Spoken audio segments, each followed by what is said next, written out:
Well, good afternoon. I'm Father Luke Wetzel. I'm the curate here, the assistant priest.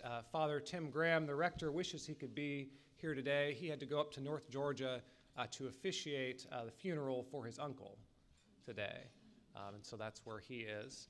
I think he wishes he was here, and I wish he was here because our speaker today, the Reverend Canon Alicia Schuster Weltner, has been a longtime friend of Father Tim. She was telling me how Father Tim, when he was still in seminary, was the crucifer in her wedding, so carried the cross at the front of the procession at her wedding.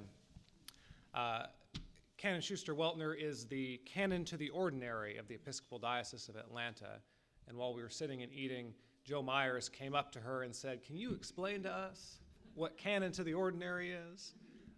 And so I'm going to leave that to her. She'll do that much more ably than me, but she is the bishop's right-hand woman, the bishop's chief of staff. She coordinates a lot of important work in the diocese, transitions and work with clergy, leadership ministries. I interact with her most often in the Learning to Lead program that I go to each month for new clergy at the cathedral. She is an adjunct instructor at the Candler School of Theology at Emory, is teaching a class right now on parish leadership. She got her MDiv, went to seminary at Sewanee, the University of the South, and her bachelor's degree from Mount Holyoke College, and is very involved in leadership in the kind of nonprofit and ministries community in Atlanta, on the board of the Emmaus House, on the board, not on the board, but as a court-appointed special advocate for the CASA organization.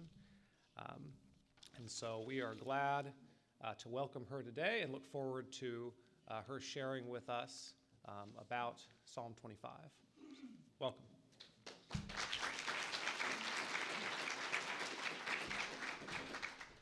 When Tim called me on Saturday night to explain to me that he wouldn't be able to be here, I said to myself, well, I'll be less nervous if Tim isn't here because I've known Tim for so long. On the other hand, I probably can't tell as many stories about Tim if he's not here because that would be like talking about someone behind his back. But I will say that I'm very grateful to have been invited here. Tim and I do go way back. We went through the discernment process in this diocese together. So that's a long time ago. And yet we are both still here and ordained. So God is good. I will explain to you, for those of you who don't know, what a canon to the ordinary is. The bishop is the ordinary of the diocese and orders the life of the diocese. So the canon is his assistant who assists him in ordering the life of the diocese. And canons to the ordinary do different things depending on the bishop. But we get a nice title, but it basically means we do whatever the bishop asks us to do. And I am blessed to be doing it and blessed to be here. Because I am the canon to the ordinary, whenever I travel, I always bring greetings from the bishop. So I bring greetings today from Bishop Wright, from the rest of his staff, from his convocational deans, all of whom work with him to partner with you across Middle and North Georgia to do the work that God has given us to do. The Episcopal Diocese of Atlanta is 50,000 plus people strong, with people worshiping in 115 parishes, worshiping communities, college chaplaincies, and ministry centers. And we are a people united in common worship and common purpose. The purpose being to challenge ourselves and the world to love like Jesus as we worship joyfully, serve compassionately, and grow spiritually. And the other thing I always want to say when I visit is thank you. Thank you. I was recently led in prayer by a woman who said at the end, "What if you woke up tomorrow only with what you thanked God for today?" So whenever I am out in a parish, I want to say thank you.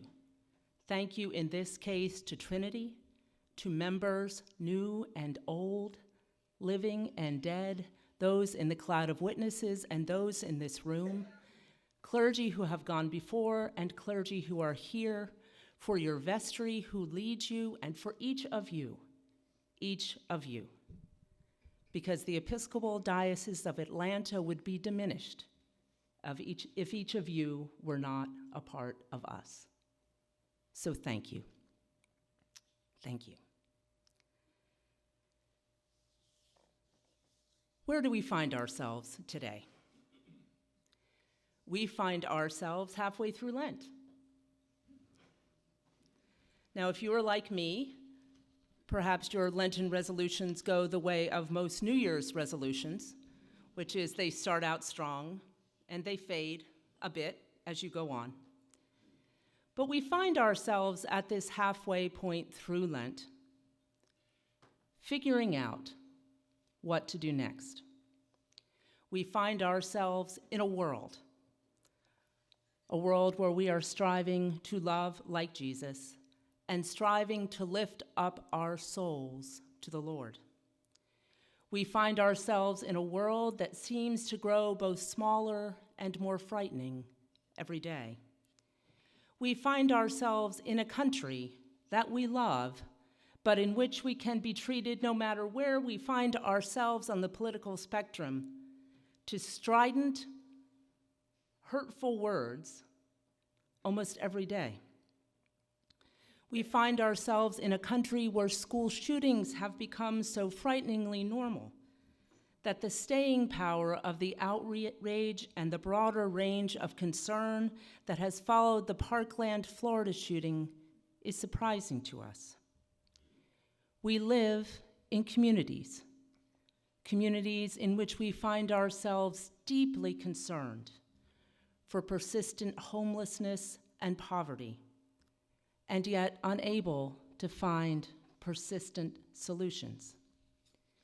We live in homes and families where we seek to embody love and sometimes succeed and sometimes fail. We find ourselves with triumphs and with aching losses when we lose those we love but see no longer. And we live in our hearts that strive to love and often fail, but ache for the connection that comes only from trying and trying and trying again. And in the midst of all this, we find ourselves called to lift up our souls. And we might wonder how we are to do that. I think our collect for the third Sunday of Lent gives us a clue. Almighty God, we know we have no power in ourselves to help ourselves. Keep us both outwardly in our bodies and inwardly in our souls, that we may be defended from all adversities that may happen to the body, and from all evil thoughts that may assault and hurt the soul. Now, while many of us, including me, spend a great deal of time reading self-help books and self-help blogs and self-help Facebook groups and pages, God does not call us to self-help. Thank God. God calls us to reliance on God. I lift up my soul to the Lord. My God, I put my trust in you. We have no power in ourselves to help ourselves. We can put all those books aside. We have power to rely on God.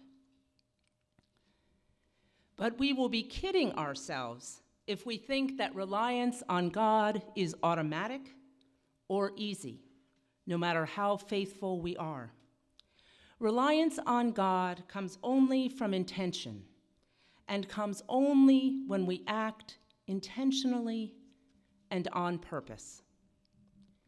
Now, some of you have heard me talk about on purpose before. I started out with our purpose statement, didn't I?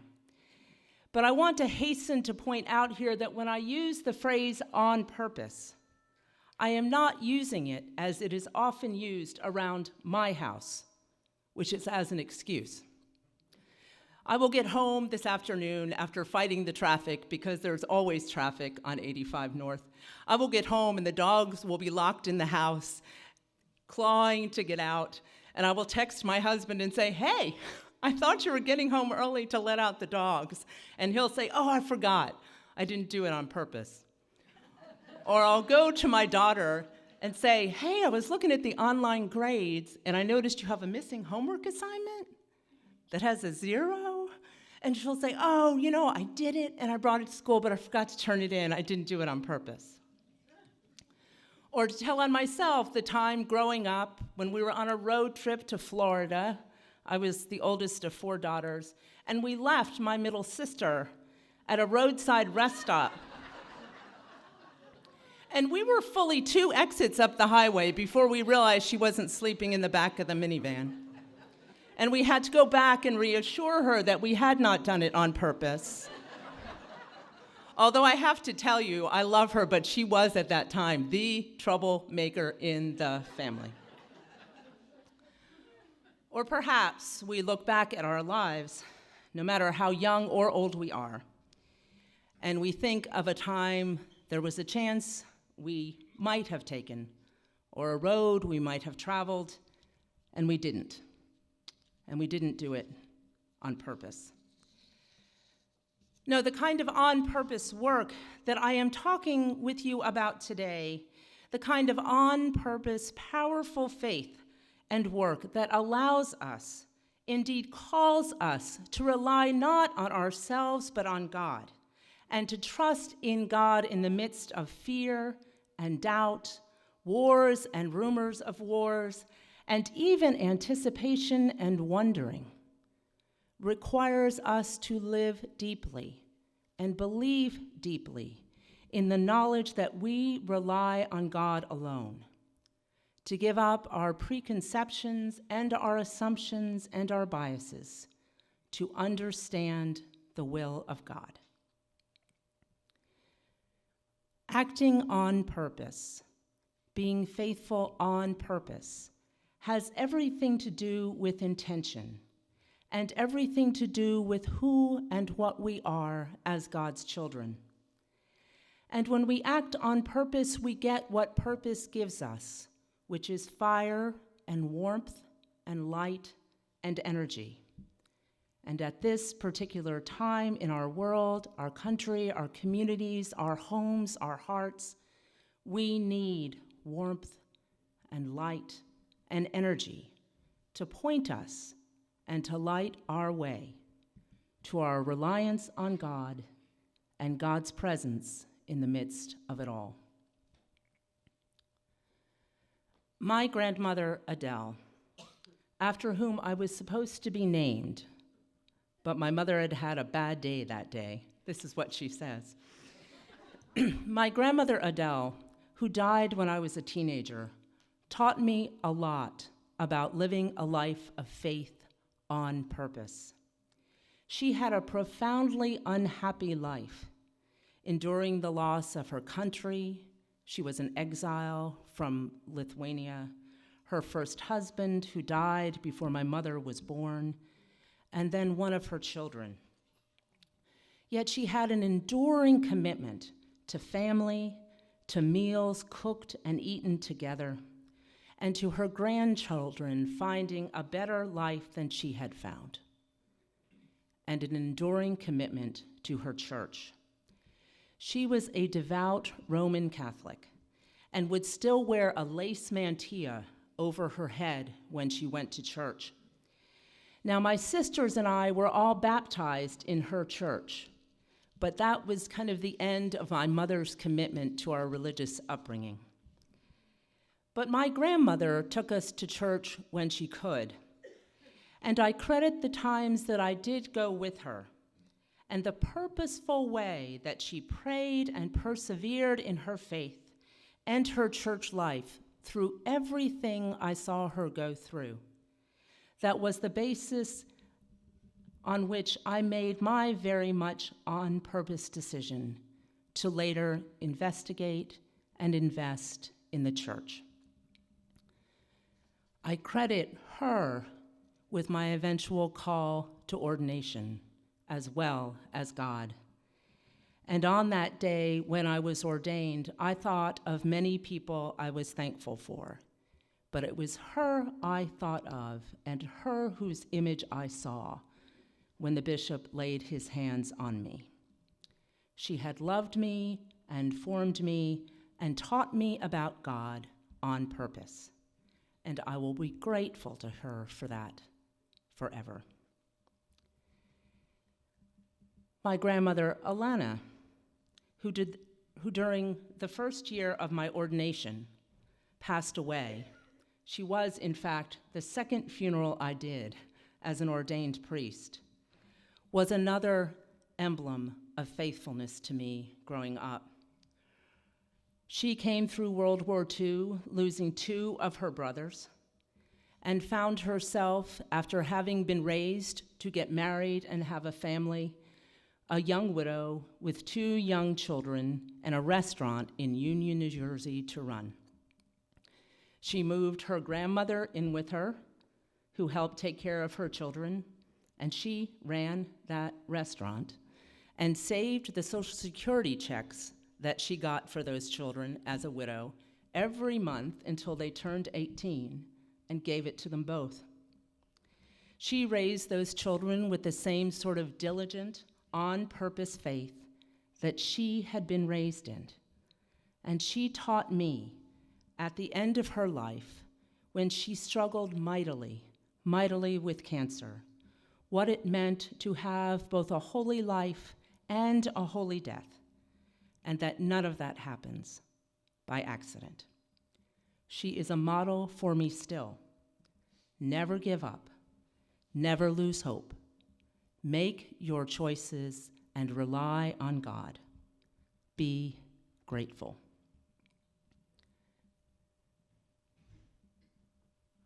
I have made a number of mistakes as a mother and a stepmother with my children, and their religious upbringing, while you would think it had been perfectly Episcopalian and Anglican, has not always been all I would hope it would be.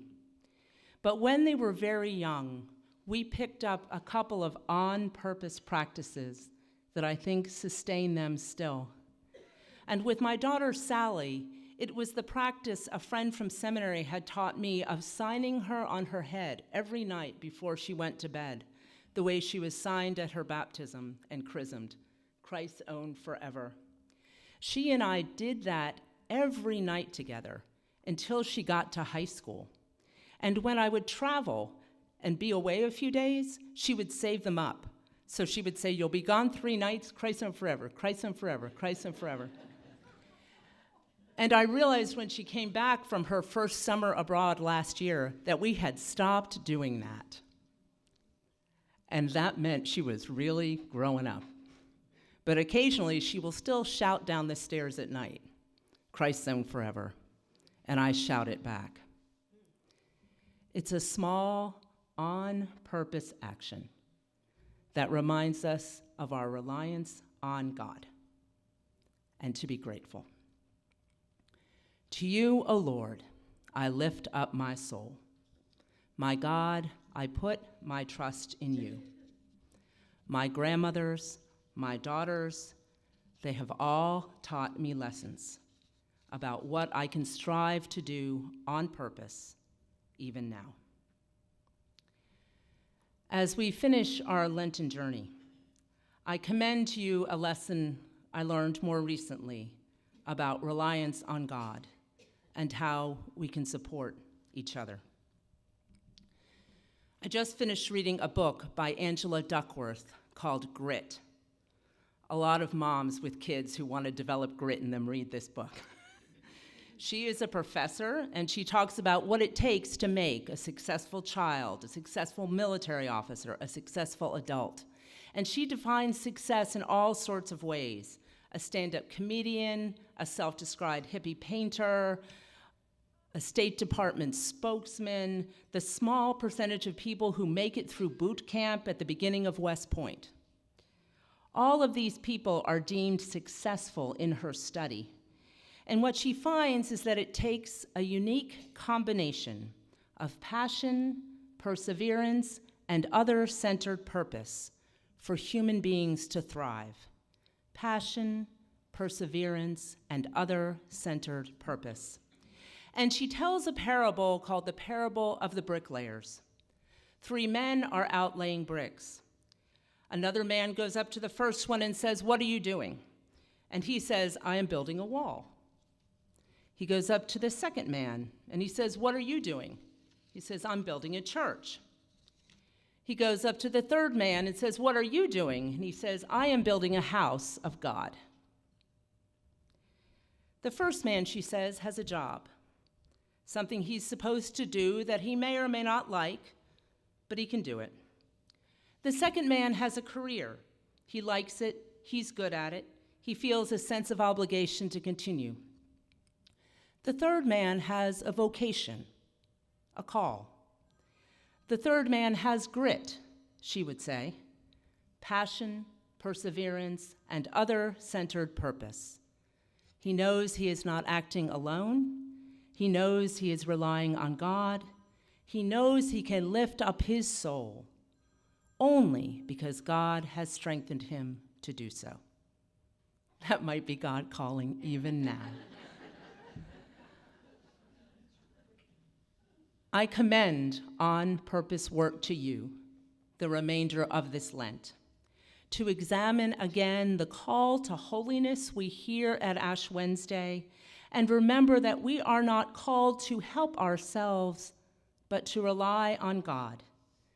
And through that reliance on God, be able to lift up our souls, put our trust in that God, and have the strength to meet the days ahead, knowing that our on-purpose faith and work in this world, in our country, in our community, in our homes, in our heads, in our hearts, in our hands, has been given by God for us to do, and that we have been given each other to do it with. And all of this has been done by God on purpose. Thank you for your attention, and God bless you.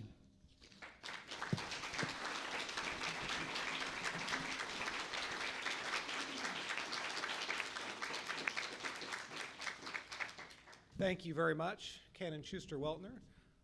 We have a few more weeks of this, so come next week. If I had that program in front of me, I would tell you all about who it is. Is it Sandra next week?